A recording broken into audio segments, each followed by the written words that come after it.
sinasandataan lakas ng Pilipinas Armed Forces of the Philippines doon sa mga retirado aktibong pulis at mga retirado aktibong mga pulis pati ng mga sundalo na gumagamit nagmamaneho ng mga kolorum ng mga sasakyan.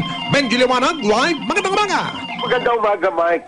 Nagbabala nga itong Philippine National Police at Armed Force of the Philippines sa mga aktibo at retiradong mga pulis at sundalo na patuloy na namamasada ng mga kolorum na sasakyan at umano'y may bitbit pang mga baril na mahaharap sa kasong kriminal at administratibo. Ayon kay PNP spokesman Chief Superintendent Agribero Cruz Jr., nakipag-ugnayan na sila sa mga opisyal ng Land Transportation Office o LTO at ng Metro Manila Development Authority at MMDA. Ito ay upang ikasa ang operasyon na maaresto ang mga sinasabing pulis at militar na sangkot umano sa illegal na aktibidad. Ano yan, Benji? Mga pulis at mga sundalo nagmamaneho ng mga pinapasada nila, pumapasada sila sa mga kolorum ng mga sasakyan ba yun? Ano yan? Oo, yan yung mga taxi, mga FX, kung tawagin, ano ba yan, ha? Karamihan dito, Mike, FX. Yung mga FX, yung mga AUV. Oo, mga AUV. Tapos at armado pa. Oo, yun na nga.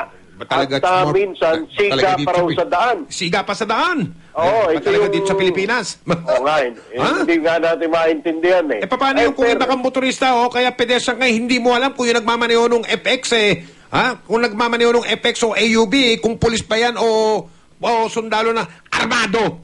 At medyo ay niloko na.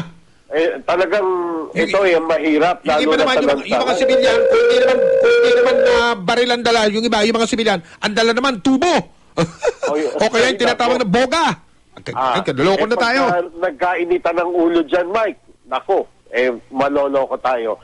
Sinabi nga nitong si Cruz na hindi naman tinututulan nitong si PNP Chief Director General Nicanor Bartolome ang magkaroon ng lehitimong negosyo. Basta't hindi ito makakasagabal sa kanilang tungkulin bilang tagapagpatupad ng batas. Ang naturang hakbang ay kasunod na rin ng napakaraming natatanggap na ulat ng PNP at ng militar na itong ilan sa kanilang mga tauhan ay nasa likod ng kolorum na ipinapasada pa sa lansangan at dito'y sila'y mga armado. Ang inyong kapuso, Benji Liwanag, GMA Super Radio, DCWD.